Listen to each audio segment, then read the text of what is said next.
Hey guys, welcome back. Today I want to talk about an aspect of Halo's story that has been kind of missing for a while now. It has been in most Halo games to some degree, but never to the extent of Combat Evolved, at least in my opinion, and that is isolationism.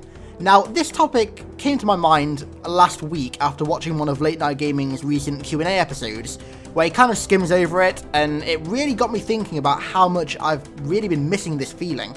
This feeling of being nearly 100% alone. In my opinion, it would really fit Chief's side of this current story arc, especially given the likely outcome is going to be Chief finally destroying Cortana himself. So if you like the idea, make sure you leave a like, and also if you have any thoughts on this, whether you like it or not, don't hesitate to leave them in the comments.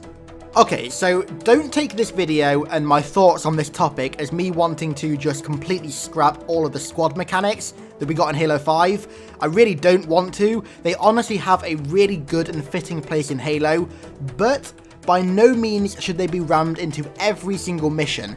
It destroys the atmosphere that could otherwise be created by being completely isolated and alone. Now, certain environments or parts of a story really don't need a fire team of 3 super powerful Spartans constantly talking to each other and backing Chief up whilst in battle, because this makes the enemies that you're fighting seem overall a lot weaker.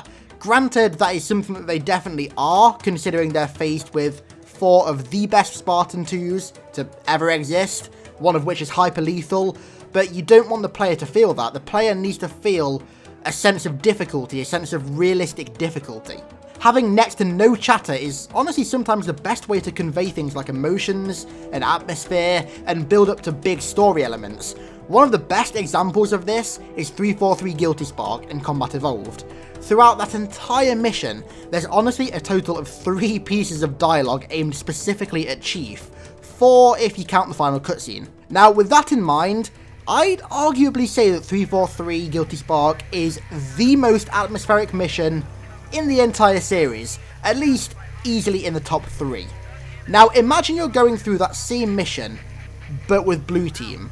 There'd be chatter that destroyed the mood and blocked out the atmospheric sound effects.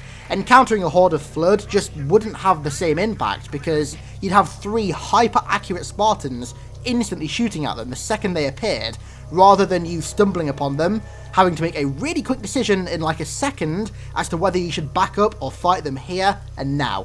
Do you see what I'm getting at here? I'm not saying the squad mechanics should be completely removed. They really shouldn't, and I think there's certain situations where they fit the game absolutely perfectly. Far better than being alone. They're great for things like big battle scenes, specifically the Sanghelios arc, because it gives you a more of a tactical sandbox for a mission that requires, and is also pretty greatly enhanced by tactics. However, there are just certain missions where these mechanics really aren't necessary. A great example of this in Halo 5, in my opinion, feel free to disagree, is the breaking. Now, during the breaking, Cortana only refers to Blue Team's presence twice, both times just as like a small remark. Now, I always saw this mission as personal between Chief and Cortana. It was going to be the first time that they were going to meet since her emotional death after defeating the Didact, and also after witnessing the damage and destruction that she's been causing with the Guardians. I personally didn't think that Blue Team should have been there in the gameplay purely because of this. Granted, they did have some pretty awesome dialogue in this mission, notably Linda saying, "What are you gonna do? We're with you." To which Fred replies, "All the way to the end, brother." Now tell me that's not fucking awesome. But given what this mission sort of culminates in, I really feel like Chief being alone was the way to go with it. I don't know, feel free to leave your opinions and thoughts on this in the comments. I feel like I'm either saying what a lot of people were secretly thinking, or I've just said something hyper controversial. So, what does this mean for Halo 6? Well, like I said, I think that Halo 6 will draw the created arc to a sort of close, but not completely finish it. More, bring it to a close, but in that close, something like huge happens that spawns a massive new story arc, but I digress. I think it's pretty predictable that Chief is eventually going to have to defeat Cortana and destroy her in some capacity. Of course, this isn't going to happen in a cutscene, at least I hope not. There's at least going to be a mission that leads up to it. Given what this mission is leading up to, I honestly only feel like it's right for it to be Chief alone. I don't even think Blue Team should be there. If done right, the emotion behind this mission would be insurmountable. Chief is making his way to destroy his companion, modelled in the image of his creator, of whom he saved the galaxy numerous times with, so that she herself doesn't destroy the galaxy. But of course, it wouldn't be a Hidden Xperia video if we didn't at least talk about the Flirt in a small amount, and using 343 Guilty Spark as the basis for this is perfect. If/when 343 eventually come round to reintroducing the Flirt, they need to study this mission absolutely long and incredibly hard. Its lack of dialogue combined with perfect ambient and background sound effects made the reveal of the Flirt damn near perfect. This is one of those instances where isolationism works like a damn charm. But like I've said, isolationism isn't just perfect for creepy atmospheres, it's also absolutely fantastic for emotional ones, where the mission objectives hold like real gravity. The greatest example of this being Chief having to eventually destroy Cortana, something that needs to be done alone, with just Chief, no communications, no teammates, nobody else, just alone.